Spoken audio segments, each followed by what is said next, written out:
Assalamualaikum warahmatullahi wabarakatuh. Perkenalkan, nama saya Ode Kurnia dengan NIM 23650056 dari kelas A. Di sini saya akan mengerjakan tugas 5, yaitu jenis-jenis kejahatan teknologi informasi. Kemudian kita masuk pada pendahuluan dan definisi, yaitu 1. Capaian pembelajaran yang mencakup analisis definisi kejahatan TI, identifikasi karakteristik kejahatan dengan sarana komputer, pemahaman modus operandi, coding, serta evaluasi klasifikasi kejahatan berdasarkan sasaran dan modus. 2.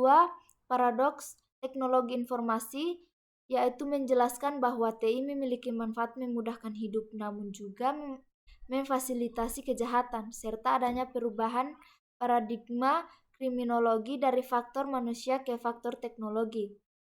Kemudian 3. Definisi kejahatan TI, yaitu secara inti didefinisikan sebagai upaya memasuki atau menggunakan fasilitas komputer tanpa izin dan melawan hukum. 4. 2 kategori utama kejahatan TI, yaitu 1. Kejahatan yang bertujuan merusak sistem atau jaringan, contoh hacking, DDoS, malware. Kemudian kejahatan yang menggunakan komputer sebagai alat bantu, contoh penipuan online, pornografi anak. Kemudian evolusi istilah, yaitu menampilkan berbagai istilah dari komputer misu, komputer fraud, hingga istilah modern cybercrime. Kemudian ada karakteristik sarana kejahatan, yaitu 1. Evolusi komputer, yaitu perubahan fungsi dari sekedar alat hitung atau kalkulator menjadi rangkaian peralatan elektronis kompleks dengan sistem operasi. 2. Internet sebagai jaringan global, keunggulannya dibandingkan telepon atau faks adalah kemampuan mengirim suara, teks, gambar, dan video sekaligus, serta fungsinya sebagai wadah komunikasi variatif. 3. Motif kejahatan TI meliputi aspek ekonomi atau uang, politik atau propaganda, sosial atau balas dendam, psikologis atau kepuasaan, dan ideologis atau hacktivism.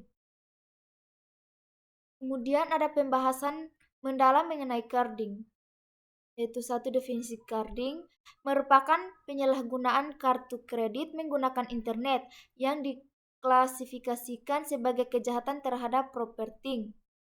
2. Modus operandi carding, yaitu tahapannya meliputi perolehan data phishing, skimming, validasi dengan software, transaksi di e-commerce, pengiriman ke alamat drop, hingga penjualan barang ilegal. 3. Kejahatan lintas negara. Carding melibatkan pelaku, korban, dan server yang bisa berada di berbagai negara, serta penggunaan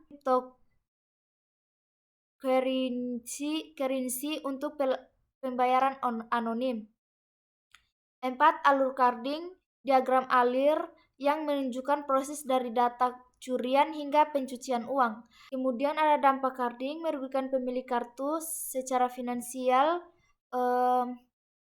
menyebabkan kerugian bagi merchant, serta menurunkan kepercayaan pada ekosistem e-commerce.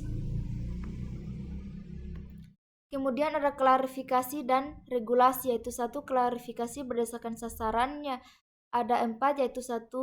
Against persons, contoh cyberbullying. 2. Against property, contoh yaitu yang merupakan carding. 3. Against government, contohnya yaitu cyber teroris. 4. Against security, contohnya yaitu hoax. Kemudian ada klarifikasi berdasarkan modus, yaitu memindahkan komputer sebagai target, alat, atau tempat terjadinya kejahatan. 3. Studi kasus pengungkapan sindikat carding transnasional oleh Polri pada 2019 dengan kerugian mencapai 2,5 miliar. Kemudian 4. Regulasi di Indonesia meliputi UU ITE pasal 30, 32, dan 36 KUHP sampai pasal 36 362, 263, dan 378 UU Perlindungan Data Pribadi pasal 67-68 dan UU TPPU. Kemudian pencegahan dan tren masa depan. 1. Langkah pencegahan secara teknis, FCVV, 3D Score Biometrik, edukasi pengguna, monitoring transaksi, serta kerjasama antar lembaga. 3. Tren modern, munculnya carding as a server, pasar gelap di dark web, serta penggunaan AI untuk validasi data kartu secara otomatis. 3. Aktivitas dan rangkuman berisi diskusi, kelompok analisis kasus, simulasi investigasi, dan rangkuman bahwa penanggulangan kejahatan TI memerlukan pendekatan multisektor. Mungkin itu saja penjelasan dari saya. Saya akhiri dengan billahi taufiq wal hidayah. Wassalamualaikum warahmatullahi wabarakatuh.